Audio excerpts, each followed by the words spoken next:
Welcome to म Nepali channel. Like, comment, subscribe. भन्नलाई जे भने पनि भयो, काम एउटा कुरा अर्कै। एउटा उखान छ नि, काम कुरो एकातिर कुम्लो बोकी कतातिर। नेपालीको लागि नेपाली भन्ने नाराका साथ सुरु भएको अभियान के आज पनि त्यो नारा सार्थक छ र? सुरुवाती दिनमा कसैले ध्यान दिएनन्, ध्यान पुगेन। सबैजना नयाँ थिए, अन्योलमा थिए, बुझ्दै थिए। अहिले छताछुल्ल भइसकेको छ एकल नियन्त्रणले गरेको ताण्डव नृत्य। भन्नलाई नेपालीको लागि नेपाली भन्ने मिठो नारा, तर गर्ने अर्कै। यदि यो संगठन साझा संगठन हो भने किन 70-80 हजार सदस्य भएको संगठनको विधान सीमित केही व्यक्तिहरूको उपस्थितिमा विशेष अधिवेशन राखेर विधान परिवर्तन गरियो? म जस्ता लाखौं प्रवासी नेपालीहरूको प्रश्न छ। यदि सबैको साझा संगठन हो भने किन निषेधको राजनीति गरिँदै आएको छ? सफा नियत भए किन उठेका आवाजहरूलाई दबाउन मरिहत्ते गरिरहेको छ नेतृत्व? नेतृत्वको नियत सफा इमानदार भएको भए किन फरक मत राख्नेहरूको आवाजलाई दमन गर्न मरिहत्ते गरिरहेको छ? किन? एकल समूहको एकल मनोमानीको परिणाम हो यो आज 18 वर्ष पुग्नै लाग्दा छताछुल्ल भएको गैर आवासीय नेपाली संघका नेतृत्वकर्ताहरूको गतिविधि। एकल समूहको एकल मनोमानीको परिणाम हो आज 18 वर्ष पुग्न लाग्दा गैर आवासीय नेपाली संघको व्यथिति छताछुल्ल भएर परराष्ट्र मन्त्रालयसम्म मुद्दाको रूपमा पुग्नु। जबसम्म प्रवासी नेपालीहरूले एक समूहको एकल नियन्त्रणबाट संघलाई मुक्ति दिलाउन सक्दैनन्, तबसम्म हामी जुन उद्देश्यले महासञ्जालमा जोडिएका छौं, लक्ष्यमा पुग्न त परको कुरा वारी पारी पनि पुग्न सक्दैनौं। प्रवासमा छरिएर रहेका लाखौं नेपालीहरूको नामलाई प्रयोग गरेर व्यक्तिगत फाइदा लिइरहेका भुवासाहरूलाई परास्त नगरुन्जेल हामी र हाम्रो देशले खोजेको प्रवासीले दिन सक्ने योगदान पनि दिन सक्दैनौं। नेपाल र नेपालीको नामलाई भजाएर व्यक्तिगत फाइदा लिन पल्केकाहरूलाई यसपटक पनि हामीले परास्त गर्न सकेनौं भने हामीले छातीमा हात राखेर स्वीकार्नुपर्छ, हामी दास थियौं, दास हौं र दास भइरहन्छौं। 2-4 जनाले नै आफ्नो फाइदाको लागि हामीलाई खसी बोकाको रूपमा प्रयोग गरिरहनेछन्। नेपालको लागि नेपाली भन्ने नारालाई भजाएर व्यक्तिगत व्यावसायिक आर्थिक फाइदा लिइरहेकाहरूलाई यसपटक पनि परास्त गर्न सकिन्न भने अब स्वीकार्य हुन्छ। 18 वर्ष मुलुकको लागि भनेर दिएको समय, धन, बुद्धि सबै खेर गयो। अब त्यो सपना देख्न छोडिदिए हुन्छ। समृद्ध नेपाल यही जुनीमा देख्ने। अब विश्वास गर्न छोडिदिए हुन्छ ती चिप्ला चिप्ला भाषण गर्ने एनआरएनएका नेताहरूको। अब भन्ने दिन आयो, बस पुग्यो, अति भयो, बन्द गर्नुस्, अब विश्वास छैन। तपाईहरूको नियत राम्रो भएको भए किन सयौं बन्देजहरू राख्नुभयो विधानमा? किन फरक मत राख्नेलाई एनआरएनएबाट लखेटेर हिजो जस्तै भोलि पनि सिन्डिकेटको घेराबन्दीमा राखिराख्न सयौं नियमहरू बनाएर आफू र आफ्ना बाहेक अरू कोही आउन नसक्ने गर्नुभयो? यसैको परिणाम हो परराष्ट्रमा दर्ता भएको व्यथिति विरुद्धको मुद्दा। यसैको परिणाम हो परराष्ट्रमा दर्ता भएको एनआरएनए भित्रको व्यथितिको मुद्दा। फरक मत राख्नेलाई निषेध सधैँ गर्न सकिँदैन। कहीँ न कहीँ गएर एकपटक हार्नै पर्छ। जति नै सुकै बलियो भए पनि, जति नै सुकै ठुलो सिन्डिकेट भए पनि, जति नै ताकत भए पनि, जति नै पैसा भए पनि हार्नु पर्छ। यो पटक हार्ने बेला हो, स्वीकार्न सक्नुपर्छ। अब म तपाईहरुलाई त्यही पत्रकार सम्मेलनमा लैजानेछु जहाँ परराष्ट्र मन्त्रालयमा मुद्दा दायर गर्नुभएकाहरूले आयोजना गर्नुभएको थियो। म पढेर पनि सुनाउने छु उहाँहरूले पत्रकार सम्मेलनमा प्रस्तुत गर्नुभएको पत्रकार सम्मेलनको विज्ञप्ति लगायत। प्रेस विज्ञप्ति।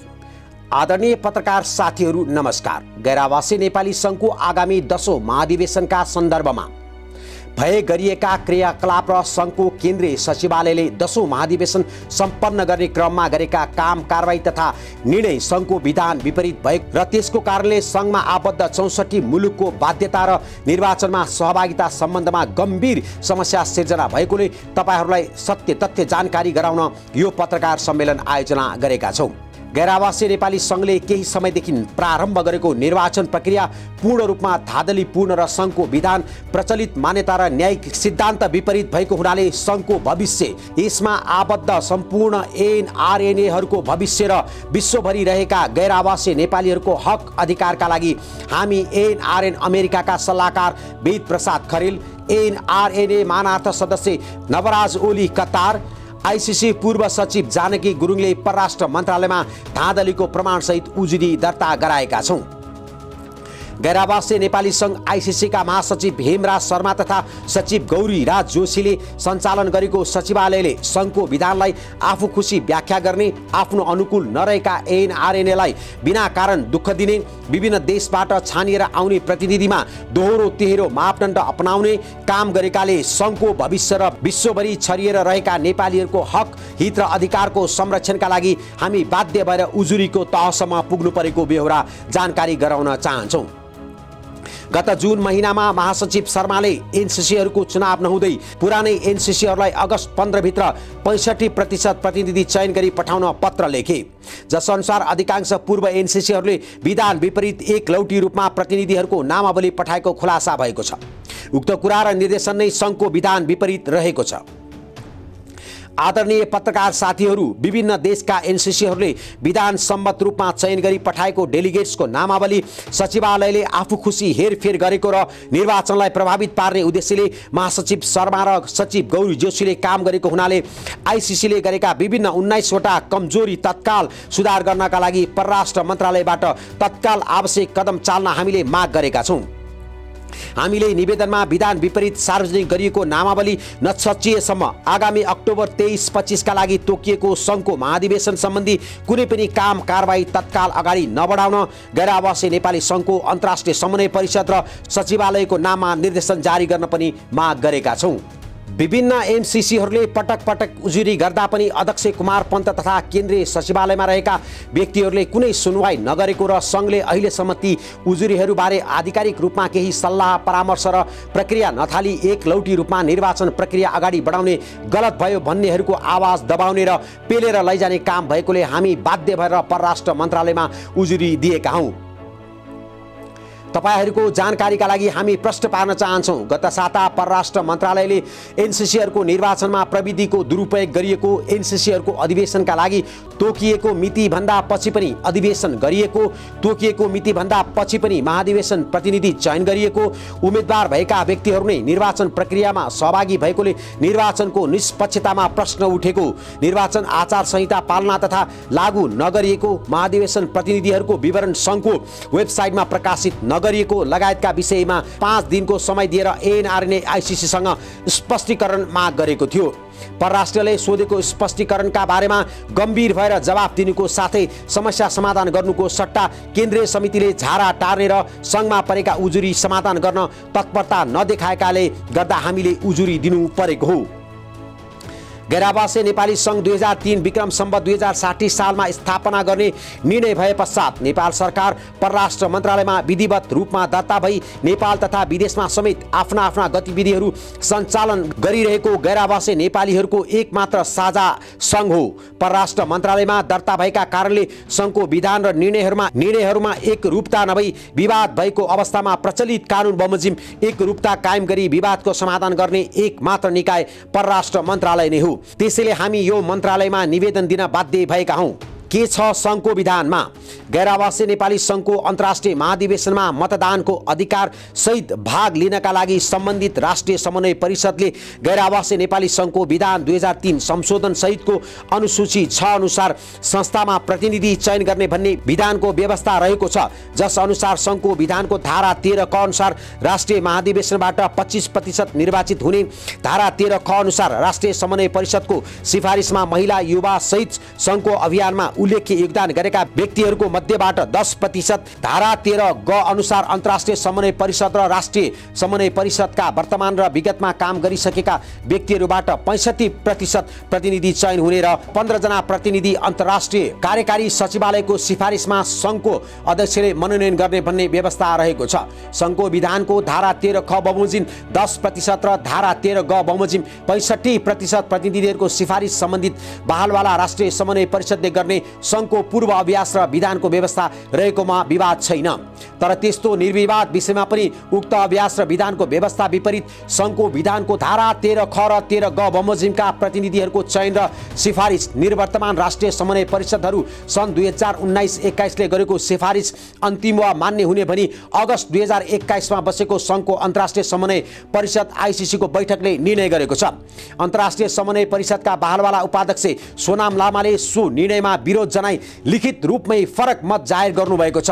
तर विधानको यस्तो निर्विवाद व्यवस्थाका विपरीत के राष्ट्रिय समन्वय परिषदका वर्तमान कार्यसमितिले त केही राष्ट्रिय समन्वय परिषदका निर्वर्तमान कार्यसमितिले अन्तर्राष्ट्रिय समन्वय परिषदका केही पदाधिकारीहरूको निश्चित स्वार्थ साधनाका लागि फरक तौरले आफू खुसी प्रतिनिधिहरूको मनोनयन गर्ने र अन्तर्राष्ट्रिय समन्वय परिषदले यस्ता विरोधाभासपूर्ण मनोनयनलाई फटाफट स्वीकृति दिन थालेपछि उक्त निर्णय फिर्ता गर्न हामीहरू लगायत विभिन्न राष्ट्रिय समन्वय परिषदका पदाधिकारी र सदस्यहरू समेतले लिखित तथा मौखिक रूपमा बारम्बार अनुरोध गरे तापनि सङ्घको केन्द्रीय सचिवालय र केन्द्रीय नेतृत्वले समेत कुनै सुनवाई नगरेको हुँदा बाध्य भई उक्त विधान विपरीतको निर्णय रोकी विधान बमोजिमको सिफारिस गर्न गराउन प्रस्तुत निवेदन लिई यस मन्त्रालयमा उपस्थित भएका हौं।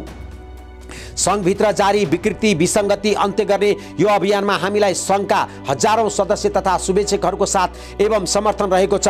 सत्य तथ्य बाहिर ल्याई प्रवासी नेपाली लगायत आदरणीय जनसमुदायलाई सूचित गराइदिनु हुन हामी पत्रकार मित्रहरूलाई हार्दिक अनुरोध गर्दछौँ। सहयोगका लागि धन्यवाद। नवराज ओली सनी, मानार्थ सदस्य ANRNA ICC। वेद प्रसाद खरेल, सल्लाहकार ANRNA NCC America. Janaki Gurung, पूर्व सचिव ANRNA ICC। मिति 19 सेप्टेम्बर 2021।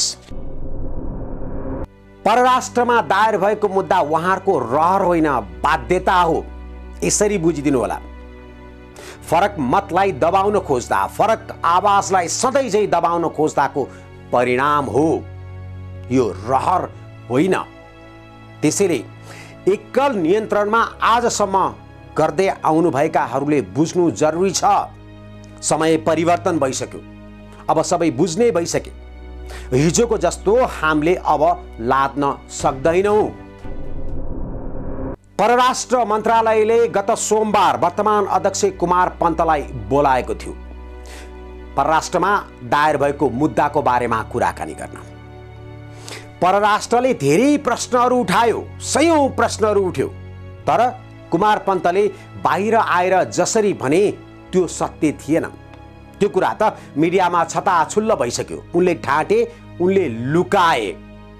तर आजको जमाना यस्तो जमाना हो नि, केही लुक्दैन, गाह्रो छ लुकाउन छुपाउन।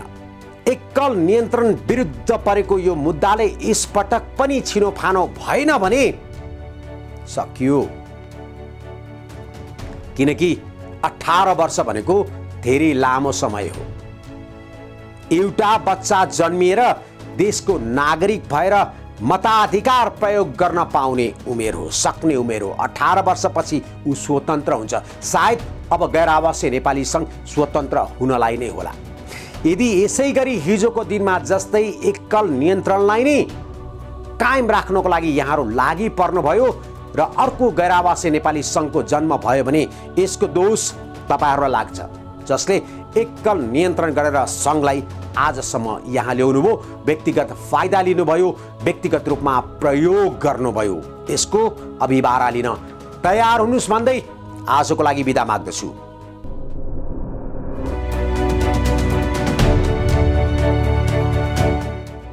वेलकम टु म Nepali channel. Like, comment, subscribe.